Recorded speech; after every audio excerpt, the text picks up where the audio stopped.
बेटी की मृत्यु के बाद पिता को जिंदा दिखी उनकी लड़की, छूकर कहा, मेरी है पर मेरे लिए मर चुकी है। दोस्तों, यह खबर गोरखपुर की है। बात है 11 जून 2011 की है। गोरखपुर सिंघाड़िया में एक युवती की लाश मिली थी। उसकी कद काठी और उम्र से पता चला कि वह इंजीनियरिंग कॉलेज के कमलेशपुरम कॉलोनी इलाके से गायब युवती शिखा दुबे है। उसके पिता को बुलाया गया और घरवाले, रिश्तेदार भी जुटे। सबने माना कि लाश शिखा की ही है। इस दौरान पिता रामप्रकाश दुबे ने पड़ोसी दीपू पर हत्या की आशंका जताई और केस दर्ज करा दिया। पुलिस जांच करने पहुंची तो पता चला कि दीपू भी घर से गायब है। जांच के दौरान पुलिस को खबर मिली कि आरोपी दीपू सोनभद्र में है। सोनभद्र पहुंचकर पुलिस टीम के सामने एक हैरान करने वाला सच दिखा। वहां केवल दीपू ही नहीं, शिखा दुबे भी मौजूद थी। पुलिस ने दोनों को गिरफ्तार कर गोरखपुर लेकर आई। यहां आने के बाद शिखा ने एक ऐसी कहानी सुनाई कि पुलिस भी हैरान रह गई। उसने बताया कि उससे पड़ोसी दीपू यादव से प्यार हो गया था। दोनों को पता था कि उनके घरवाले इस रिश्ते के लिए तैयार नहीं होंगे। ऐसे में दोनों ने घर से भागने और परिजनों से पीछा छुड़ाने के लिए एक खतरनाक साजिश रची। दोनों ने तय किया कि शिखा की कद काठी की किसी महिला की हत्या कर उसे शिखा की पहचान दे दी जाएगी। इस साजिश में दीपू का दोस्त सुग्रीम, जिसकी उम्र 35 वर्ष, वो भी शामिल था, जो ट्रांसपोर्ट का कारोबार करता था। उसका अक्सर सोनभद्र जिले में जाना आना होता था। वहाँ वह एक ऐसी लड़की को जानता था जो कद काठी में शिखा से बहुत मिलती जुलती थी। उसका नाम पूजा था, जिसकी उम्र 25 वर्ष थी। पूजा 3 साल की बच्ची की माँ थी। दीपू और सुग्रीम उसे गोरखपुर में 3,000 रुपये की नौकरी के बहाने ले आए। सुग्रीम 10 जून की रात में पूजा को ट्रक से कूड़ा घाट लाया और उधर शिखा दीपू के साथ घर से भागकर कुसमही के जंगल पहुंच गई। जंगल में ट्रक में सवार पूजा को शिखा ने वह कपड़ा पहना दिए जिसे पहनकर वह घर से निकली थी। उसके गले में एक धागा डाला गया जो शिखा हमेशा पहनती थी। इसके बाद ट्रक में ही पूजा की हत्या कर दी गई। इस कत्ल में ट्रक का खलासी बलराम भी चंद रुपये के लालच में शामिल हो गया। हत्या के बाद सब ने पूजा की लाश का चेहरा धारदार हथियार से इस कदर बिगाड़ दिया कि चेहरे से असल की पहचान न हो सके। फिर सिंघाड़िया के पास लाकर शव को फेंक दिया गया। इस हत्या का आरोपी बनाते हुए पुलिस ने शिखा और दीपू को जेल भेज दिया है।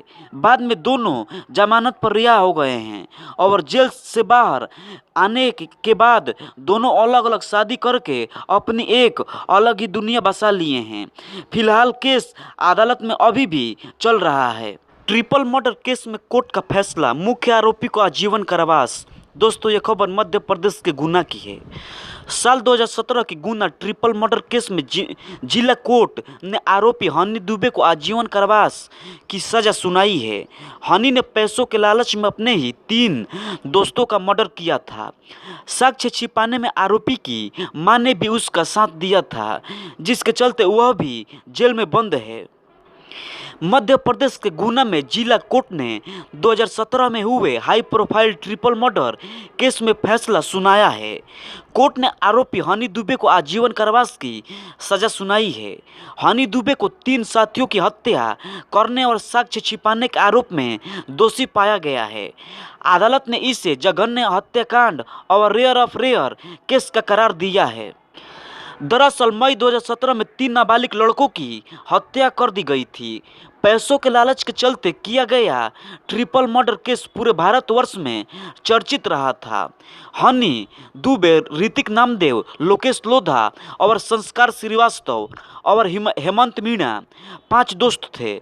सभी ने मिलकर प्लान बनाया कि हेमंत का किडनैप कर परिवार वालों से मोटी रकम वसूलेंगे, लेकिन फिरौती वसूलने से पहले ही दोस्तों के बीच फूट पड़ गई। आरोपी हनी दुबे ने खुद को फंसता देख हेमंत मीणा की हत्या कर दी और शव को जला दिया। इसी तरह ऋतिक नामदेव और लोकेश लोधा की भी बेरहमी से मौत के घाट उतार दिया गया। हनी दुबे चाहता था कि उसकी साजिश का खुलासा न हो पाए। ट्रिपल मर्डर के बाद आखिर में बचे दोस्त संस्कार श्रीवास्तव की हत्या का प्लान भी हनी बना लिया था, लेकिन तब तक पुलिस की नज़रें हनी दुबे पर पड़ गई और संस्कार श्रीवास्तव की जान बच गई। हनी दुबे नाम के नाबालिग ने जिस तरह से हत्या की थी, उसे लेकर कोर्ट ने नाबालिग मानने से इनकार करते हुए वयस्क की तरह केस चलाने का आदेश दिया था। आरोपी ने अपने 3 साथियों हेमंत मीणा, ऋतिक नामदेव और लोकेश लोधा की निर्मम हत्या की थी। साक्ष्य छिपाने में आरोपी की मां ने भी उसका साथ निभाया था। जिला कोर्ट ने 62 पेज का लंबा फैसला लिखते हुए हत्याकांड के दोषी हनी दुबे को आजीवन कारावास का दंड दिया है। साथ ही आरोपी के ऊपर अर्थदंड भी लगाया गया है, जिसे फरियादी पक्ष को सौंप दिया जाएगा। ट्रिपल मर्डर मामले में आरोपी की मां फिलहाल जेल में बंद है। हनी की मां पूनम दुबे का मामला अंडर ट्रायल चल रहा है। शख्स ने पहले पत्नी और बेटे को कुल्हाड़ी से काटा, फिर किया सुसाइड। दोस्तों, ये खबर झारखंड के सरायकेला की है। सरायकेला से एक परिवार के 3 लोगों की मौत का मामला सामने आया है। इस घटना से इलाके में सनसनी फैल गई है। पुलिस का कहना है कि 51 वर्षीय इमानुएल टेरला ने आपसी विवाद के बाद 47 वर्षीय पत्नी अनीमा और 10 साल के छोटे बेटे अक्कन को कुल्हाड़ी से काट दिया। इसके बाद उसने भी आत्महत्या कर ली। झारखंड के सरायकेला से दिल दहला देने वाली घटना सामने आई है। यहाँ धारदार हथियार से एक परिवार के 3 लोगों की हत्या कर दी गई। यह दर्दनाक घटना आदित्यपुर थाना क्षेत्र के ओल्ड एम टाइप कॉलोनी के मकान संख्या 47 में हुई। वारदात को देखकर अंदेशा जताया जा रहा था कि घर के मुखिया ने पहले पत्नी और बच्चे को कुल्हाड़ी से काटा, इसके बाद खुदकुशी की होगी। इस घटना की सूचना पड़ोसियों ने पुलिस को दी। मौके पर पहुंचकर पुलिस ने तीनों को शव को कब्जे में लिया और पोस्टमार्टम के लिए भेज दिया। साथ ही मामले की जांच भी शुरू कर दी। जानकारी के मुताबिक रविवार दोपहर बाद से मृतक के परिवार को किसी ने देखा नहीं था। आसपास के लोगों ने इसकी सूचना स्थानीय पार्षद रंजन सिंह को दी। इसके बाद परिषद ने पुलिस को बुलाकर गेट खुलवाया और अंदर का नज़ारा देखकर सभी के होश उड़ गए। घर में 300 लहूलुहान अवस्था में पड़े थे। पुलिस ने शव को एम्बुलेंस से पोस्टमार्टम के लिए भेज दिया और मामले की जांच शुरू कर दी। स्थानीय लोगों का कहना है कि 47 साल की मृतका अनीमा रांची के नामकुन स्थित ईएसआई अस्पताल में नर्स का काम करती थी। उनका बेटा 5वीं कक्षा में पढ़ता था। फिलहाल पुलिस ने कमरे को सील कर दिया है। 3 लोगों की मौत के बाद पुलिस मामले की जांच में जुट गई है। इस मामले पर जांच अधिकारी मनीष कुमार का कहना है कि 51 साल के इमानुएल टेरला ने आपसी विवाद के बाद वारदात को अंजाम दिया है। उसने पहले पत्नी अनीमा और 10 साल के बेटे अनकन को कुल्हाड़ी से काटकर मौत के घाट उतार दिया। इसके बाद सुसाइड कर लिया। मामले की कई एंगल से पुलिस जांच कर रही है। ट्रिपल मर्डर का खुलासा, सेक्स लूट, पैसे के लिए हुई हत्या, 3 गिरफ्तार। दोस्तों, ये खबर मेरठ की है। मेरठ के सनसनीखेज ट्रिपल मर्डर केस का पुलिस ने शुक्रवार को खुलासा कर दिया है। वारदात के पीछे सेक्स और लूट की कहानी सामने आई है। पुलिस ने 3 आरोपियों को गिरफ्तार कर उनके कब्जे से मृतका रिया की स्कूटी और हत्या में प्रयुक्त 2 चाकू भी बरामद कर लिए हैं। आईजी जोन ने बताया कि हत्यारोपी का मकसद रिया की हत्या कर बीमा कंपनी मैनेजर चंद्रशेखर गुप्ता के घर में लूटपाट करना था। इस बात की भी पुष्टि है कि चंद्रशेखर के घर पर सेक्स रैकेट चलता था। आईजी जोन सुजीत पांडे ने पुलिस लाइन में आयोजित प्रेस वार्ता में हत्यारोपी सचिन सक्सेना उर्फ टीनू निवासी माधोपुरम, विकास उर्फ बिक्की निवासी ठठेरवाड़ा कोतावली और उदयवीर उर्फ भालू निवासी बरेली को मीडिया के सामने पेश किया गया। इनमें बिक्की ट्रिपल मर्डर का मास्टरमाइंड बताया गया। 18 जून को शास्त्री नगर सेक्टर 5 में बीमा कंपनी के मैनेजर चंद्रशेखर गुप्ता, उनकी पत्नी पूनम गुप्ता और एक युवती रिया उर्फ रेनू की चाकुओं से गोदकर हत्या कर दी गई थी। इस तिहरे हत्याकांड के इन तीनों आरोपियों को सोहराब गेट बस अड्डे के सामने से गिरफ्तार किया गया था। आईजी ने इस हत्याकांड के कारणों के बारे में बताया कि हत्यारोपी विकास उर्फ विक्की की शेरगढ़ी मेडिकल निवासी रिया से करीब 1.5 साल पहले दोस्ती हुई थी। रिया के कॉल गर्ल होने की पुष्टि करते हुए उन्होंने बताया कि विक्की ग्राहक के रूप में उनके संपर्क में आया था। बाद में वह उसके लिए दलाली करने लगा। इस दौरान ही चंद्रशेखर के घर में उसका आना जाना हो गया। पिछले कुछ दिनों से रिया विक्की की अनदेखी करने लगी थी। इससे विचलित विक्की ने रिया की हत्या की योजना बना डाली। उधर विक्की का दोस्त सचिन आईपीएल में 3 लाख रुपए का सट्टा हार गया था। मंडपों और सजावट का काम करने वाले सचिन पर 2 लाख रुपए का कर्ज चढ़ गया था। सचिन ने विक्की से कहा कि मुझे किसी भी तरह से पैसे की ज़रूरत है, कहाँ से मिलेंगे। आईजी के अनुसार विक्की और रिया के बीच काफी समय से संबंध थे। विक्की जानता था कि रिया गलत काम करती है। कुछ दिनों से विक्की रिया की अनदेखी से परेशान था, तो सचिन एक झटके में मोटा पैसा कमाना चाहता था। इस पर विक्की ने सचिन से रिया की हत्या शास्त्री नगर में चंद्रशेखर के मकान में करने की बात कही थी। इनकी सोच थी कि चंद्रशेखर के मकान में लाखों रुपए की नकदी और जेवरात मिलेंगे। इससे सचिन अपना कर्ज चुका लेगा तो विक्की रिया से बदला ले लेगा। दोनों ने हत्या की प्लानिंग बनाते हुए इसमें बरेली निवासी अपने दोस्त उदयवीर उर्फ भालू को भी मेरठ बुलाकर शामिल कर लिया था। विक्की ने 17 जून को फर्जी आईडी में तारापुरी लिसाड़ी गेट से सिम लिया था। उस नंबर से रिया को फोन कर मुलाकात करने की बात कही। इस पर रिया ने 18 जून को उसे चंद्रशेखर के घर बुलाया था। इस दौरान सचिन और उदयवीर भी विक्की के साथ पहुंचे थे। आईजी ने हत्यारोपी के हवाले से बताया कि चंद्रशेखर के मकान में सेक्स रैकेट चलता था। इसके लिए विक्की, सचिन और उदय रिया से मिलने पहुंचे थे। इसमें सचिन ग्राहक बनकर गया था। इस दौरान सचिन ने रिया को 1200 रुपये का पेमेंट किया, जबकि चंद्रशेखर को 100 रुपये देकर कंडोम लाने के लिए भेज दिया। चंद्रशेखर बाहर से ताला बंद कर बाजार के लिए निकला तो सचिन ने रिया को चाकू से गोदकर मार डाला। चीख पुकार सुनकर पूनम दौड़ी तो उसे उदयवीर ने मार दिया। इस बीच चंद्रशेखर जब ताला खोलकर घर में घुसा तो हत्यारोपी ने उसे भी मौत के घाट उतार दिया।